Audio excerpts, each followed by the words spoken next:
ಶುದ್ಧರಾಯ ವಿಶುದ್ಧವಾಣಿ ವಿಶಿಷ್ಟ ವಿಷ್ಣು ವಿಶೇಷ ಶಂಕರ ವಾಯು ಜಲ ಗಗನ ಅನಲ ಅಣು ಓಂಕಾರ ಬ್ರಹ್ಮಾಂಡ ಆದಿ ಮಧ್ಯ ಅಂತದ ವ್ಯಾಪ್ತಕ್ಕೆ ಸಚ್ಚಿತ್ ಆನಂದಾತ್ಮ ಜ್ಞಾನಕ್ಕೆ ರೂಪು ನೂರರ ಶುದ್ಧ ಚೈತನ್ಯಕ್ಕೆ ನಮೋ ನಮಃ.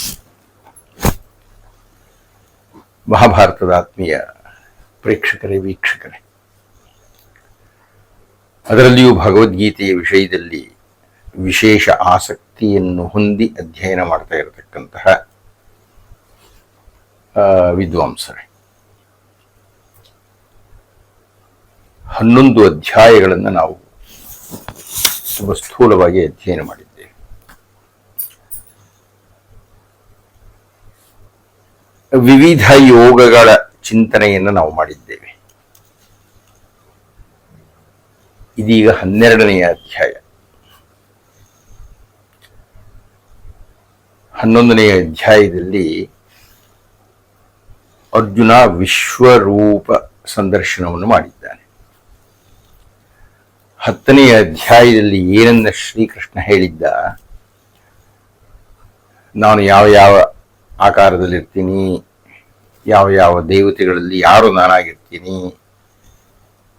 ಯಾವ ಯಾವ ಗುಂಪುಗಳಲ್ಲಿ ನಾನು ಯಾವ ಪ್ರಧಾನ ಶಕ್ತಿಯಾಗಿರ್ತೀನಿ, ಇವುಗಳನ್ನೆಲ್ಲ ಏನು ಹೇಳಿದ್ದ ಅದನ್ನು ನನಗೆ ತೋರಿಸು ಅಂತ ಕೇಳಿದ. ಶ್ರೀಕೃಷ್ಣ ಅದನ್ನು ತೋರಿಸಿದ. ಶ್ರೀಕೃಷ್ಣನ ಅನುಗ್ರಹ ಇದ್ದದ್ದರಿಂದ ಸಾಮಾನ್ಯವಾಗಿ ನೋಡಲಿಕ್ಕೆ ಸಾಧ್ಯವಾಗದ ಸೃಷ್ಟಿಯ ಮೂಲ ಶಕ್ತಿಯನ್ನು ದಿವ್ಯ ಕಣ್ಣುಗಳನ್ನು ಪಡೆದುಕೊಂಡಂತಹ, ಅಂದರೆ ಕೃಷ್ಣನಿಂದ ಅರ್ಜುನ ನೋಡಿದ. ಇದೀಗ ಅವನಿಗೊಂದು ದೊಡ್ಡ ಪ್ರಶ್ನೆ ಬಂದ್ಬಿಟ್ಟು, ನೋಡಿದಾನೆ,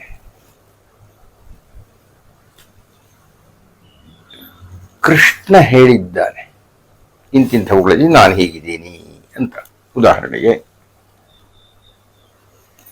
ಧನುರ್ಧಾರಿಗಳಲ್ಲಿ ನಾನು ಶ್ರೀರಾಮ ಅಂತ ಹೇಳಿದ್ದೆ.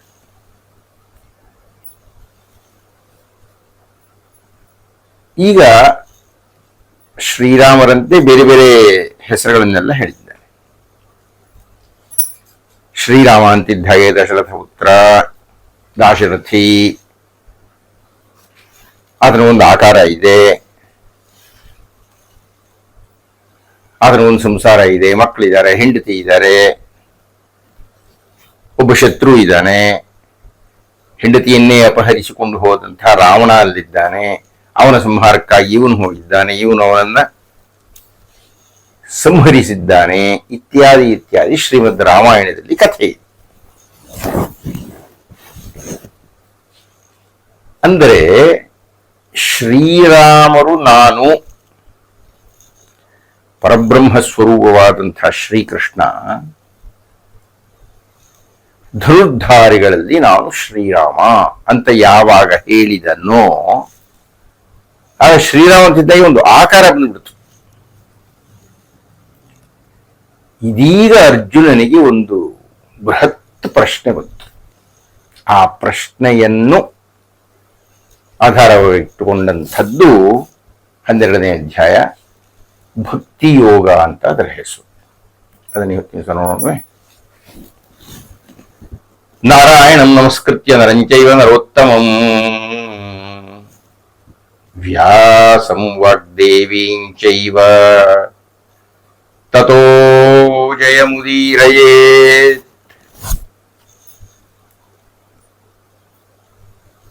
ಹೌದು, ನಮ್ಮಲ್ಲಿ ಒಂದು ದೊಡ್ಡ ಚರ್ಚೆ ಇದೆ. ಇಬ್ಬಗೆಯ ಯೋಚನೆಗಳಿವೆ. ಏನದು? ಈ ದೈವ ಅನ್ನುವುದಿದೆಯಲ್ರಿ, ಈ ದೈವ ಅನ್ನುವುದು ಹೇಗಿದೆ? ಈಗಾಗಲೇ ಹೇಳಿದ ಹಾಗೆ ಶ್ರೀರಾಮರ ಬಗ್ಗೆ ಮಾತಾಡಿದಾಗೆ ಶ್ರೀರಾಮನನ್ನು ನಾವು ದೈವ ಅಂದ್ಕೊಂಡಿದ್ದೇವೆ, ಈಶ್ವರನನ್ನು ದೈವ ಅಂದ್ಕೊಂಡಿದ್ದೇವೆ, ಪಾರ್ವತಿಯನ್ನು ದೈವ ಅಂದ್ಕೊಂಡಿದ್ದೇವೆ, ಹನುಮಂತನನ್ನ ದೈವ ಅಂದ್ಕೊಂಡಿದ್ದೇವೆ. ಹೀಗೆ ನೂರಾರು ಹೆಸರುಗಳಲ್ಲಿ ನಾವು ದೇವರನ್ನು ಗುರುತಿಸುತ್ತೇವೆ. ಈ ರೀತಿ ಗುರುತಿಸುವಾಗ ಆ ದೈವಕ್ಕೆ ಒಂದು ಹೆಸರಿರುತ್ತೆ, ಆ ದೈವದ ಒಂದು ಆಕಾರದ ವರ್ಣನೆ ಇರುತ್ತೆ. ಆ ಆಕಾರದ ವರ್ಣನೆಯನ್ನು ಕೇಳಿಯೋ ಅರ್ಥ ಮಾಡಿಕೊಂಡೋ ಕಲ್ಪಿಸಿಕೊಂಡೋ ಚಿತ್ರಗಳನ್ನು ಬರಿತೀವಿ. ಆ ಚಿತ್ರಗಳನ್ನು ಆಧರಿಸಿ ಮೂರ್ತಿಗಳನ್ನು ಕೆತ್ತುತ್ತೇವೆ. ಆ ಮೂರ್ತಿಗಳನ್ನು ದೇವಸ್ಥಾನಗಳಲ್ಲಿ ಸ್ಥಾಪನೆ ಮಾಡಿ ಪೂಜೆ ಮಾಡ್ತೀವಿ. ಅಂದರೆ ದೇವಸ್ಥಾನದ ಹಿನ್ನೆಲೆಯಲ್ಲಿ ದೈವವನ್ನು ಒಪ್ಪುವವರು ಒಂದು ಗುಂಪು, ಅಂದರೆ ಪ್ರತಿಮೆಗಳನ್ನು ಮಾನ್ಯ ಮಾಡುವವರದು ಒಂದು ಗುಂಪು, ದೈವವನ್ನು ಆ ಪ್ರತಿಮೆಗಳಲ್ಲಿಯೇ ಆರಾಧಿಸುವವರದು ಒಂದು ಗುಂಪು. ಅಂದರೆ ದೈವ ಅನ್ನತಕ್ಕಂಥದ್ದಕ್ಕೆ ಸ್ಪಷ್ಟವಾಗಿರತಕ್ಕಂಥ ವಿವರಣೆ ಇರತಕ್ಕಂಥದ್ದು ಒಂದು ಗುಂಪು. ದೇವರು ಅಂದ್ರೆ ಹೀಗೆ, ದೇವರು ಅಂದ್ರೆ ಈ ಆಕಾರ ಉಂಟು, ದೇವರು ಅಂದ್ರೆ ನೋಡ್ಲಿಕ್ಕೆ ಈ ರೀತಿ ಕಾಣಿಸುತ್ತೆ ಅಂತ ನಂಬತಕ್ಕಂಥವರ ಒಂದು ಗುಂಪು ಉಂಟು. ರುದ್ರ ಅಂತಿದ್ದ ಹಾಗೆ ಆ ದೈವಕ್ಕೆ ವಿಶೇಷವಾಗಿ ಕೋಪ ಇದೆ ಅಂತ ನಂಬುವವರ ಗುಂಪು ಒಂದು ಉಂಟು. ಈಶ್ವರ ಅಂತಿದ್ದ ಹಾಗೆ ಅರ್ಧನಿಮೀರಿದ ನೇತ್ರನಾಗಿ ತಪೋಭಂಗಿಯಲ್ಲಿರತಕ್ಕಂಥ ಒಂದು ಆಕಾರವನ್ನು ಒಪ್ಪುವವರ ಗುಂಪು ಉಂಟು. ವಿಷ್ಣು ಅಂತ ಇದ್ದ ಹಾಗೆ ಸುದರ್ಶನ ಚಕ್ರವನ್ನು ಕೈಯಲ್ಲಿ ಹಿಡ್ಕೊಂಡಿರತಕ್ಕಂಥ ಅಥವಾ ಆದಿಶೇಷನ ಮೇಲೆ ಮಲಗಿರತಕ್ಕಂಥ ಆ ಒಂದು ಆಕಾರವನ್ನು ಒಪ್ಪತಕ್ಕಂಥ ಗುಂಪು ಉಂಟು.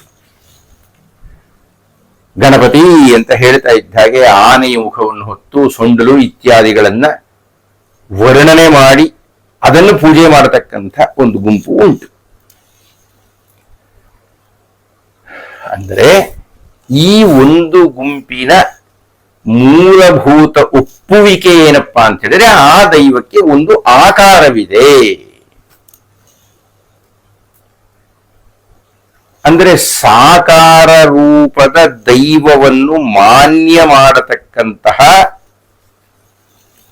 ವ್ಯಕ್ತಿಗಳ ಒಂದು ಸಮೂಹ. ಅಂತಹ ವ್ಯಕ್ತಿಗಳಿಗೆ ಭಕ್ತರು ಅಂತ ಕರೀತಾರೆ. ಭಕ್ತರು ತಮ್ಮ ದೈವದ ಆಕಾರವನ್ನ, ಅದರ ಗುಣವನ್ನ, ಅದರ ಕಥೆಗಳನ್ನ ಚಿಂತನೆ ಮಾಡ್ತಾರೆ, ಚರ್ಚೆ ಮಾಡ್ತಾರೆ, ಕಲ್ಪಿಸಿಕೊಳ್ತಾರೆ, ಹೇಳ್ತಾರೆ, ಕೇಳ್ತಾರೆ, ವರ್ಣನೆ ಮಾಡ್ತಾರೆ, ವಿಜೃಂಭಿಸ್ತಾರೆ, ಪೂಜೆ ಮಾಡ್ತಾರೆ, ಅದರಲ್ಲಿ ತನ್ಮಯರಾಗಿ ಇರುತ್ತಾರೆ. ಇದು ಒಂದು ಗುಂಪು. ಆದರೆ ಇನ್ನೊಂದು ಗುಂಪಿದೆ. ಆ ಗುಂಪು ಹೇಳುತ್ತೆ, ಅಲ್ರಿ ನೀವು ನಿಮ್ಮ ಹಾಗೆ ದೈವವನ್ನು ಚಿತ್ರಿಸಿಕೊಳ್ಳುತ್ತಿದ್ದೀರಿ, ನಿಮಗೆ ಇರತಕ್ಕಂಥ ಪಂಚೇಂದ್ರಿಯಗಳನ್ನು ಆ ದೈವದಲ್ಲಿ ಕಾಣುತ್ತೀರಿ, ನಿಮಗೆ ಇರತಕ್ಕ ರೀತಿಯಲ್ಲಿಯೇ ಸಂಸಾರವನ್ನು ಆ ದೈವಕ್ಕೆ ಅಂಟಿಸಿದ್ದೀರಿ, ಎಲ್ಲ ನಿಮ್ಮದೇ, ನಿಮ್ಮ ಜೀವನದ ಕಥೆಗಳೇ, ನೀವು ಧರಿಸತಕ್ಕಂತಹ ಉಡುಪುಗಳೇ, ಏನು ಅಂದ್ರೆ ಸ್ವಲ್ಪ ಹೆಚ್ಚು ಇರುತ್ತೆ. ನೀವು ಯಾವ ಯಾವ ಆಭರಣಗಳನ್ನು ಅಪೇಕ್ಷಿಸುತ್ತೀರೋ, ಪ್ರಶಂಸಿಸುತ್ತೀರೋ ಆ ಎಲ್ಲ ಆಭರಣಗಳನ್ನು ಆ ದೈವಕ್ಕೆ ತೊಡಸ್ತೀರಿ. ನಿಮಗೆ ಇರತಕ್ಕಂತಹ ಕೋಪ ತಾಪಗಳೆಲ್ಲ ದೈವದಲ್ಲಿರುತ್ತೆ. ನಿಮಗೆ ಇರತಕ್ಕಂತಹ ಹೆಂಡತಿ, ಮಕ್ಕಳು, ವಾಹನಗಳು, ಶತ್ರುಗಳು, ರಾಜ್ಯಗಳು ಎಲ್ಲ ಆ ದೈವಕ್ಕಿರುತ್ತೆ. ಇದರ ಅರ್ಥ ಏನಪ್ಪಾ ಅಂದ್ರೆ, ನೀವು ಮನುಷ್ಯನ ಮಿತಿಯನ್ನು ಮೀರಲಾರದ ದೈವವನ್ನು ಒಪ್ಪಿಕೊಂಡು ಬಿಟ್ಟಿದ್ದೀರಿ. ಆದರೆ ಪ್ರಶ್ನೆ ಇರತಕ್ಕಂಥದ್ದು, ಈ ಮನುಷ್ಯ ಅನ್ನತಕ್ಕಂಥ ಒಂದು ಪ್ರಾಣಿಯ ಮಿತಿ ಬಹಳ ಪುಟ್ಟದು. ಈ ಮನುಷ್ಯನನ್ನೋ, ಉಳಿದ ಪ್ರಾಣಿಗಳನ್ನೋ, ಸಸ್ಯ ಸಂಪತ್ತನ್ನೋ, ಅಥವಾ ಪ್ರಪಂಚದಲ್ಲಿ ಇರತಕ್ಕಂಥ ಅನೇಕ ಖಗ ಮೃಗಗಳನ್ನು ಅಥವಾ ನಮಗೆ ಗೊತ್ತಿಲ್ಲದೆ ಇರತಕ್ಕಂಥ, ಯಾಕೆ ನಾವು ಇಡೀ ಪ್ರಪಂಚವನ್ನು ನೋಡಿದ್ವಲ್ಲ, ನಮಗೆ ಗೊತ್ತಿಲ್ಲದೆ ಇರತಕ್ಕಂಥ ಪ್ರಪಂಚದ ಭೂಭಾಗಗಳಲ್ಲಿಯೋ ಅಥವಾ ಇನ್ನೆಲ್ಲಿಯೋ ಇರತಕ್ಕಂಥ ಅನೇಕ ಪ್ರಾಣಿ ಸಂಪತ್ತನ್ನು, ವಿಶೇಷವಾಗಿ 2/3 ಭಾಗದಷ್ಟು ಇರತಕ್ಕಂಥ ಸಮುದ್ರದ ಗರ್ಭದಲ್ಲಿ ಇರತಕ್ಕಂಥ ಮತ್ಸ್ಯ ವರ್ಗವನ್ನು, ಜಲಚರಗಳನ್ನು, ಇವುಗಳನ್ನೆಲ್ಲ ರಕ್ಷಣೆ ಮಾಡ್ತಾ ಇರತಕ್ಕಂಥ ಅಥವಾ ಸೃಷ್ಟಿ ಮಾಡಿರತಕ್ಕಂತಹ ಅದು ಯಾವುದೋ ಒಂದು ದೈವ ಇದೆ ಅಂದರೆ ಆ ದೈವ ಮನುಷ್ಯನಂತೆಯೇ ಏಕೆ ಇರಬೇಕು? ಬಹುಶಃ ಅದು ಈ ಮನುಷ್ಯನ ಮಿತಿಯನ್ನು ಮೀರಿರಬಹುದು. ನಮಗೆ ಗೊತ್ತಿಲ್ಲ, ಅದು ನಮ್ಮ ಕಣ್ಣಿಗೆ ಕಾಣಿಸ್ತಾ ಇಲ್ಲ. ಅಂತೂ ಈ ಇಡೀ ಸಮಸ್ತ ವಿಶ್ವವನ್ನು ಪಾಲನೆ ಮಾಡ್ತಾ ಇರತಕ್ಕಂಥ ಒಂದು ಶಕ್ತಿ ಇದೆ. ಆ ಅದೃಶ್ಯವಾದ, ಆ ಅನಿರೂಪಿತವಾದ ಅಥವಾ ಆ ಅಜ್ಞಾತವಾದ ಆ ಒಂದು ಶಕ್ತಿಯನ್ನು ನಾವು ದೈವ ಅಂತ ಕರೆಯುವುದಾದರೆ, ಅದಕ್ಕೆ ದೈವ ನೀವು ಹೇಳ್ತಕ್ಕಂಥ ಈ ಆಕಾರ ಇವುಗಳನ್ನೆಲ್ಲ ಕೊಡಬೇಡಿ.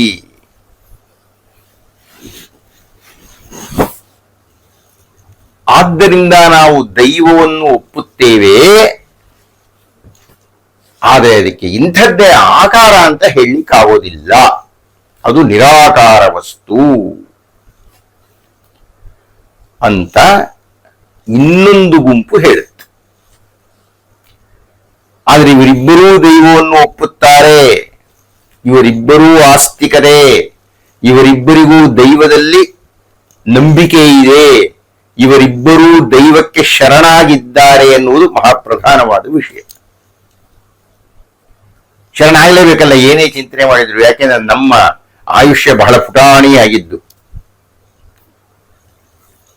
ಕೋಟಿ ಕೋಟಿ ಕೋಟಿ ಕೋಟಿ ವರ್ಷಗಳಿಂದ ನಡೆದುಕೊಂಡು ಬರ್ತಾ ಇರತಕ್ಕಂಥ ಈ ಪ್ರಕೃತಿಯನ್ನ ನೋಡಿದರೆ, ಪ್ರಕೃತಿಯಲ್ಲಿರತಕ್ಕಂಥ ಜೀವ ಜಂತುಗಳನ್ನು ನೋಡಿದರೆ, ಮನೆಗೊಬ್ಬ ಯಜಮಾನ ಇದ್ದಂತೆ ಈ ಇಡೀ ಪ್ರಪಂಚಕ್ಕೆ ಯಾರೋ ಒಬ್ಬ ಯಜಮಾನ ಇರಬೇಕು ಅನ್ನತಕ್ಕಂಥ ನಂಬಿಕೆಯಲ್ಲಿ ಆಸ್ತಿಕರು ಇದ್ದು, ಆ ಒಬ್ಬ ಯಜಮಾನ ಅನ್ನತಕ್ಕಂಥವನ ಆಕಾರದ ವಿಮರ್ಶೆಯನ್ನು ಮಾಡ್ತಾ, ಆಕಾರ ಇದೆ ಅಂತ ಒಂದಷ್ಟು ಜನ, ಆಕಾರ ಇಲ್ಲ ಅಂತ ಒಂದಷ್ಟು ಜನ ದೈವವನ್ನು ಉಪಾಸನೆ ಮಾಡುತ್ತಾರೆ. ಇದು 12ನೇ ಅಧ್ಯಾಯದಲ್ಲಿ ಚರ್ಚಿತವಾಗಿರತಕ್ಕಂಥ ವಿಷಯ. ಏವಂ ಸತತಯುಕ್ತ ಯೇ ಭಕ್ತ ತ್ವಾಂ ಪರ್ಯುಪಾಸತೆ ಯೇ ಚಾಪ್ಯಕ್ಷರಮವ್ಯಕ್ತಂ ತೇಷಾಂ ಕೆ ಯೋಗವಿತ್ತಮ. ಇದು ಅರ್ಜುನನ ಪ್ರಶ್ನೆ. ನೋಡಪ್ಪ, ಇಷ್ಟೊತ್ತು ನಾನು ವರ್ಣನೆ ಮಾಡಿದ್ದು ಆ 2 ಗುಂಪುಗಳನ್ನು ಕುರಿತು ಅರ್ಜುನ ಪ್ರಶ್ನೆ ಕೇಳ್ತಾ ಇದ್ದ. ಏವಂ ಸತತ ಯುಕ್ತ ಯೇ ಭಕ್ತ ತ್ವಾಂ ಪರ್ಯುಪಾಸತೆ. 1ನೇ ಗುಂಪು ಭಕ್ತರಾಗಿರತಕ್ಕಂಥವರು ನಿನ್ನನ್ನ ಸತತವಾಗಿ ಉಪಾಸನೆ ಮಾಡ್ತಾರೆ, ಪೂಜೆ ಮಾಡ್ತಾರೆ, ಅರ್ಚನೆ ಮಾಡ್ತಾರೆ. ಈಚಾಪ್ಯಕ್ಷರಮವ್ಯಕ್ತಂ. ಉಳಿದ ಒಂದು ಗುಂಪು ಅವ್ಯಕ್ತಂ, ಕಣ್ಣಿಗೆ ಕಾಣಿಸದೇ ಇರತಕ್ಕಂಥ ಅಕ್ಷರಂ ಅಂದ್ರೆ ನಶಿಸಲಾರದ, ನಮಗೆ ಅಜ್ಞಾತವಾದ ಆ ಒಂದು ರಹಸ್ಯವಾದ ದೈವವನ್ನ ಕುರಿತು ಚಿಂತನೆ ಮಾಡ್ತಾರೆ. ತೇಷಾಂ ಕೆ ಯೋಗವಿತ್ತಮ. ಈ 2 ಗುಂಪುಗಳಲ್ಲಿ ಅಂದರೆ ಸಾಕಾರ ಪರಮಾತ್ಮ ಹಾಗೂ ನಿರಾಕಾರ ಪರಬ್ರಹ್ಮ, ಈ 2 ಚಿಂತನೆಗಳಲ್ಲಿ ತೇಷಾಂ ಕೆ ಯೋಗವಿತ್ತಮ. ಈ 2ರಲ್ಲಿ ನೀನು ಯಾವುದನ್ನು ಮೆಚ್ಚುತ್ತೀಯ, ನೀನು ಯಾವುದನ್ನು ಒಪ್ತೀಯ ಹೇಳು. ಕೃಷ್ಣ ಬಹುದೊಡ್ಡ ಉಪಾಧ್ಯಾಯ, ಕೃಷ್ಣ ಬಹುದೊಡ್ಡ ಚಿಂತಕ. ಕೃಷ್ಣ ಸದ್ಯದ ಪರಿಸ್ಥಿತಿಯಲ್ಲಿ ಅರ್ಜುನನಿಗೆ ಮಾರ್ಗದರ್ಶನ ಮಾಡಬೇಕಾಗಿದೆ.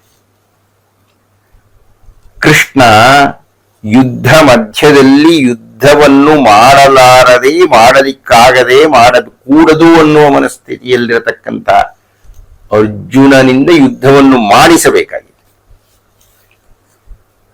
ಇದೀಗ ಅರ್ಜುನ ಪ್ರಶ್ನೆ ಕೇಳಿದ್ದಾನೆ, ಸಾಕಾರವೋ ನಿರಾಕಾರವೋ? ಯಾಕೆ ಅಂದ್ರೆ ಹಿಂದಿನ ಅಧ್ಯಾಯ ತನಕ ಸಾಕಾರದ ಬಗ್ಗೆ ಕೃಷ್ಣ ಮಾತನಾಡಿದ್ದಾನೆ. ನಿರಾಕಾರ ಅಂತ ಹೇಳ್ತಾ ಇದ್ದ ಹಾಗೆ ಹೇಳಿದರೆ ಪರಬ್ರಹ್ಮ ವಸ್ತು ಅದೇ ಶ್ರೇಷ್ಠ ಅಂತ ಹೇಳಿಬಿಟ್ಟರೆ,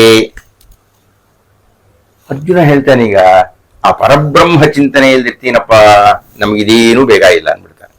ಯುದ್ಧವೇ ಈಗಾಗಲೇ ಯುದ್ಧ ಬೇಡ ಅಂತ ಹೇಳ್ಬಿಟ್ಟಿದ್ದಾನೆ, ಶಸ್ತ್ರಾಸ್ತ್ರವನ್ನು ಕೆಳಕ್ಕೆ ಹಾಕ್ಬಿಟ್ಟಿದ್ದಾನೆ. ಹೀಗಾಗಿ ಈಗ ಕೃಷ್ಣ ಅರ್ಜುನನಿಗೆ ಸಮರ ಕೈಂಕರ್ಯವನ್ನು ಉದ್ದೀಪನ ಮಾಡಲಿಕ್ಕಾಗಿ ಉತ್ತರ ಕೊಡಬೇಕಾಯಿತು. ಹಾಗೆ ಉತ್ತರವನ್ನು ಕೊಡುವಾಗ ಸುಳ್ಳು ಹೇಳುವಂತಿಲ್ಲ. ಹಾಗೆ ಉತ್ತರವನ್ನು ಕೊಡುವಾಗ ಯಾವುದನ್ನು ಹೀಗಳೆಯುವಂತಿಲ್ಲ. ಹಾಗೆ ಉತ್ತರವನ್ನು ಕೊಡುವಾಗ ತಪ್ಪು ಮಾರ್ಗದರ್ಶನ ಮಾಡುವಂತಿಲ್ಲ. ಅದರಿಂದ ಹೇಳಿದ ಕೃಷ್ಣ, ತಕ್ಷಣ ಹೇಳಿದ ಅರ್ಜುನನಿಗೆ ಅರ್ಥವಾಗಲಿ ಅಂತ ಹೇಳಿದ. ಮಯ್ಯಾವೇಶ್ಯ ಮನೋ ಏಮಾಂ ನಿತ್ಯ ಯುಕ್ತ ಉಪಾಸತೆ ಶ್ರದ್ಧಯ ಪರಯೋಪೇತ ತೇ ಮೇ ಯುಕ್ತತಮಾ ಮತಃ. ಯುಕ್ತತಮಾ ಆಯ್ತಯ್ಯ, ನೀನು ಎರಡು ಕೇಳಿದೀಯ. ನಾನು ಹೇಳ್ತಾ ಇದ್ದೇನೆ, ಯೋಗ್ಯವಾಗಿರತಕ್ಕಂತಹವರು ಮಾನ್ಯ ಮಾಡಿದ್ದೇನೆ. ಯಾರನ್ನ ಮಾನ್ಯ ಮಾಡಿದ್ದೇನೆ ಅಂದರೆ, ಮಯ್ಯಾವೇಶ್ಯ ಮನೋಯೇಮ ನಿತ್ಯಯುಕ್ತ ಉಪಾಸತೆ, ನನ್ನಲ್ಲಿ ಮನಸ್ಸನ್ನಿಟ್ಟು ನನ್ನಲ್ಲಿ ತಮ್ಮನ್ನು ಸಮರ್ಪಿಸಿಕೊಂಡು ನಿತ್ಯ ಯುಕ್ತ ಉಪಾಸತೆ, ಪ್ರತಿನಿತ್ಯ ಯೋಗ್ಯವಾಗಿ ನನ್ನ ಪೂಜೆಯನ್ನು ಮಾಡತಕ್ಕಂತಹವರು. ಪೂಜೆ ಮಾಡೋದು ಅಂತಿದ್ದ ಹಾಗೆ ಆಕಾರವನ್ನು ಹುಡ್ತು. ನನ್ನ ಭಕ್ತರು ಅಂತ ಹೇಳ್ಕೊಳ್ತಿದ್ದ ಹಾಗೆ ಒಂದು ಆಕಾರ ಸೃಷ್ಟಿಯಾಯಿತು. ತಾನು ಅಂತ ಹೇಳ್ತಾ ಇದ್ದಾಗೆ ಒಂದು ಆಕಾರ ಆಯ್ತು. ಇಲ್ಲಿ ತನಕ ಆಕಾರವನ್ನು ತೋರಿಸಿದ್ದಾನೆ 11ನೇ ಅಧ್ಯಾಯದಲ್ಲಿ.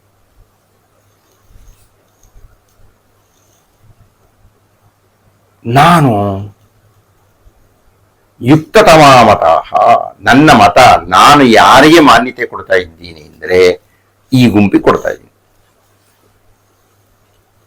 ಶ್ರದ್ಧೆಯ ಪರಯೋಪೇತ ತೇಮೇ ಯುಕ್ತತಮಾ ಮತಃ. ಶ್ರದ್ಧೆ ಸಂಪೂರ್ಣ, ಇದು ಬಹಳ ಪ್ರಧಾನವಾಗಿರತಕ್ಕಂಥ ಕೀಲಕ ಪದ. 100ಕ್ಕೆ 100ರಷ್ಟು ಶ್ರದ್ಧೆಯನ್ನು ಹೊಂದಿರತಕ್ಕಂತಹ ಭಕ್ತ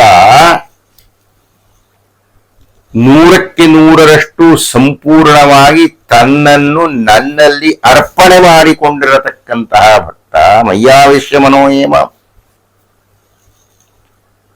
ಬಿಡುವಿಲ್ಲದೆ ರಜೆ ಇಲ್ಲದೆ ಸದಾ ತತ್ಪರನಾಗಿ ನನ್ನನ್ನು ಪೂಜೆ ಮಾಡತಕ್ಕಂತಹ ಭಕ್ತ ಅನ್ನತಕ್ಕಂಥವನು ಇವರಿಬ್ಬರಲ್ಲಿ ಯೋಗ್ಯನಾಗಿದ್ದಾನೆ.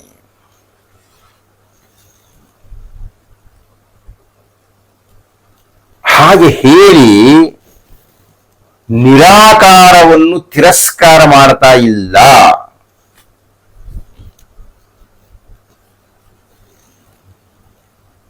ಯೇ ತ್ವಕ್ಷರನಿರ್ದೇಶ್ಯಂ ಅವ್ಯಕ್ತಂ ಪರ್ಯುಪಾಸತೆ.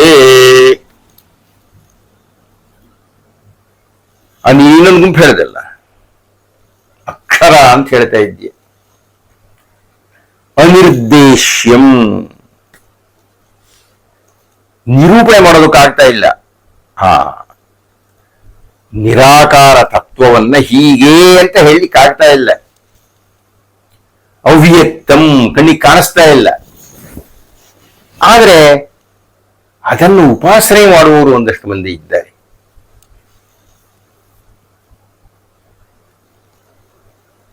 ಅವರು ಸರ್ವತ್ರಗಮಚಿಂತ್ಯಂಚ ಕೂಟಸ್ಥಮಚಲಂ ಧ್ರುವಂ.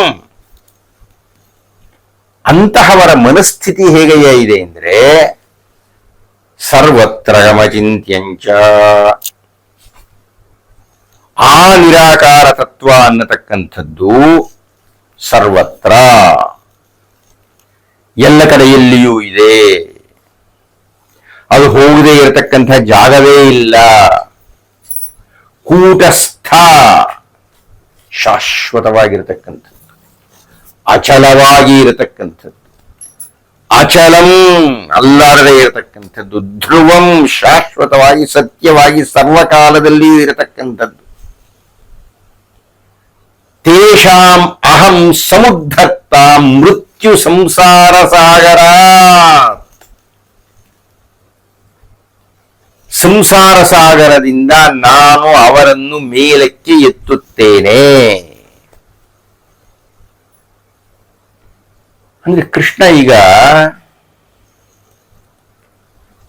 ಸಾಕಾರವನ್ನು ಮಾನ್ಯ ಮಾಡಿ ಯುಕ್ತತಮಾಮತ, ಅದು ಸರಿ, ಅದಕ್ಕೆ ನಾನು ಮಾನ್ಯತೆ ಕೊಡ್ತೀನಿ. ಯಾತಕ್ಕೆ ನಾನು ಎರಡನೆಯ ಸ್ಥಾನದಲ್ಲಿ ಅಕ್ಷರ ಅಂತ ಹೇಳಿದೆ ಅಂದ್ರೆ ಕ್ಲೇಶೋಧಿಗತರಸ್ತೇಷಾಂ ಅವ್ಯಕ್ತಾಸಕ್ತ ಚೇತಸಾಂ. ಇದು ದೇಹವದ್ಭಿರವಾಪ್ಯತೆ. ದೇಹ ಅಂತ ಬಂದ್ಬಿಟ್ಟಿದೆಯಲ್ಲಪ್ಪ ನಮ್ಗೆ. ಈ ದೇಹದ ಮಿತಿಯಲ್ಲಿ ಇರತಕ್ಕಂಥ ಈ ಜೀವಾತ್ಮಕ್ಕೆ ಕ್ಲೇಶೋಧಿಗತರಸ್ತೇಷಾಂ ಅವ್ಯಕ್ತಾಸಕ್ತ ಚೇತಸಾಂ, ಈ ಅವ್ಯಕ್ತವಾಗಿ ಅನಿರೂಪಿತವಾಗಿರತಕ್ಕಂಥ ಶಕ್ತಿಯನ್ನು ಅರ್ಥ ಮಾಡಿಕೊಳ್ಳಲಿಕ್ಕೆ ಸರ್ವತ್ರ ಚಿಂತ್ಯಂಚ, ಎಲ್ಲ ಕಡೆ ಇರತಕ್ಕಂಥದ್ದು, ಹೊರಗಿದೆ ಒಳಗಿದೆ ಎಲ್ಲಿದೆ ಇಲ್ಲಿ ಎಲ್ಲೆಲ್ಲೂ ಇರತಕ್ಕಂಥದನ್ನ ಕ್ಲೇಶೋಧಿಕ, ಅದಕ್ಕೆ ಸ್ವಲ್ಪ ಅಧಿಕ ಕ್ಲೇಶ, ಅರ್ಥ ಮಾಡಿಕೊಳ್ಳುವುದು ಕಷ್ಟ. ಅಕ್ಷರವನ್ನು ಅಧ್ಯಯನ ಮಾಡುವುದು ಕಷ್ಟ. ಆದ್ದರಿಂದ ಈಗ ತಕ್ಷಣ ನಿನ್ನ ಪ್ರಶ್ನೆಗೆ ನಾನು ಭಕ್ತಿಗೆ ಮಾನ್ಯತೆಯನ್ನು ಕೊಡುತ್ತಿದ್ದೇನೆ. ಹಾಗಾದರೆ ನಿರಾಕಾರ ಅಲ್ಲವೋ? ತೇಷಾಂ ಅಹಂ ಸಮುದ್ಧರ್ತ, ನಾನು ಅವರನ್ನೂ ಉದ್ಧಾರ ಮಾಡ್ತೀನಿ. ನನ್ನನ್ನ ನಿರಾಕಾರ ಅಂತ ತಿಳ್ಕೊಂಡು, ಪರಬ್ರಹ್ಮ ವಸ್ತು ಅಂತ ತಿಳಿದುಕೊಂಡು ನನ್ನನ್ನು ಉಪಾಸನೆ ಮಾಡತಕ್ಕಂಥವರನ್ನೂ ಸಮುದ್ಧರ್ತ, ನಾನು ಉದ್ಧರಿಸ್ತೀನಿ. ಹೀಗೆ ಹೇಳಿದಂಥ ಕೃಷ್ಣ 12ನೆಯ ಅಧ್ಯಾಯದಲ್ಲಿ ಸಂಪೂರ್ಣವಾಗಿ ಭಕ್ತಿಯನ್ನು ಕುರಿತು ಚಿಂತನೆಯನ್ನು ಮಾಡ್ತಾನೆ. ಆದರೆ ಅದರ ಮುಂದಿನ ಅಧ್ಯಾಯದಲ್ಲಿ, ಅಂದ್ರೆ 13ನೆಯ ಅಧ್ಯಾಯದಲ್ಲಿ, ಅಂದ್ರೆ ಕ್ಷೇತ್ರಜ್ಞ ವಿಭಾಗ ಯೋಗದಲ್ಲಿ ಈ ಅಕ್ಷರ ಬ್ರಹ್ಮವನ್ನು ಕುರಿತು ಚಿಂತನೆಯನ್ನು ಮಾಡ್ತಾನೆ. ಅಂದ್ರೆ ನಿರಾಕಾರ ಸ್ವರೂಪದ ಪರಬ್ರಹ್ಮವನ್ನು ಕುರಿತು ಮುಂದಿನ ಅಧ್ಯಾಯದಲ್ಲಿ ಚಿಂತನೆ ಮಾಡ್ತಾನೆ. ನಮಸ್ಕಾರ. ವೇದ ಪಾರಾಯಣದ ಫಲ, ಗಂಗಾದಿ ತೀರ್ಥ ಸ್ನಾನ ಫಲ, ಕೃಚ್ಛಾದಿ ತಪಸಿನ ಫಲ, ಉಜ್ಯೋತಿಷ್ಠೋಮಯಾಗ ಫಲ, ಮೇದಿನೀನು ಒಲಿದಿತ್ತ ಫಲ, ವಸ್ತ್ರಾದಿ ಕನ್ಯಾದಾನ ಫಲಬಹುದು. ಆಧರಿಸಿ ಭಾರತದೊಳೊಂದಕ್ಷರವ ಕೇಳ್ದರಿಗೆ